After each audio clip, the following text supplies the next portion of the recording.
Anderson, and I am in the Masters of Education Educational Administration program. This is my first observation video to record, and I'm very excited about it. I will be observing a 10th grade pre-AP English 2 teacher by the initials of HH. This will be my very first time to observe a teacher from an administrator's point of view. And so I'm excited to see what it's like to be on that other side.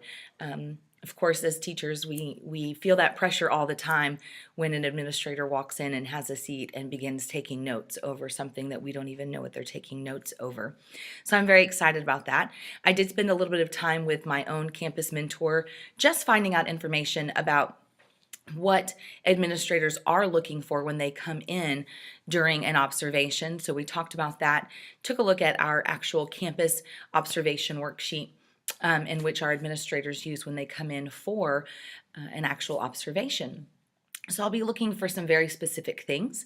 I know I am looking for some diversity, some multicultural diversity is one of the things that I'll be looking for, as well as gender diversity and any type of differentiated instruction for the students.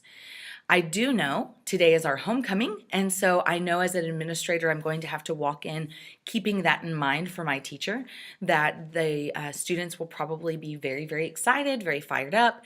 They'll have their mums and garters on. It might be very noisy, and that they might be distracted. So I know going into this observation that I really want to take that into consideration and not hold that against my teacher.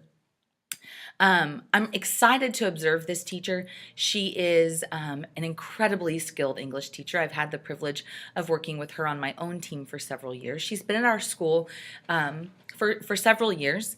She came to teaching later in life. She began teaching began her career as a social worker and came to teaching later in life. She's incredibly intelligent. She has a great reputation, not only with the teachers, but also with the students. They really, really respect her. So I'm very excited to kind of see her from this perspective versus a peer. So I'm very excited to kind of see what she is going to be working with today.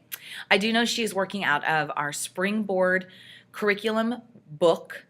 This is a curriculum that is created and produced by the AP College Board.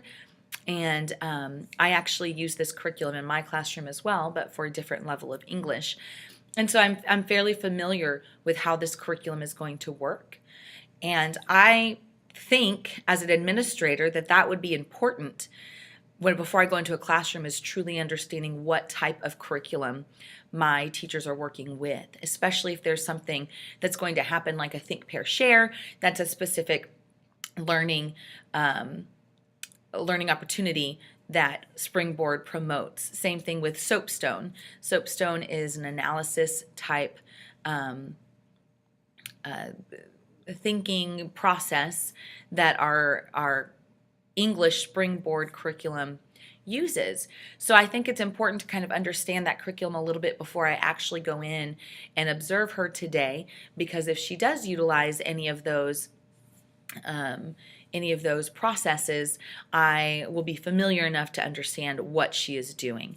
Our district does use a couple of initiatives. We are a thinking map district, and so I'm going to be looking for today, is she utilizing any thinking maps in any way? We are also a Fundamental 5 district, so I'm definitely going to be looking for her we will, I will statements on the board, small group purposeful talk, her feedback with her students behaviorally and academically. We are also a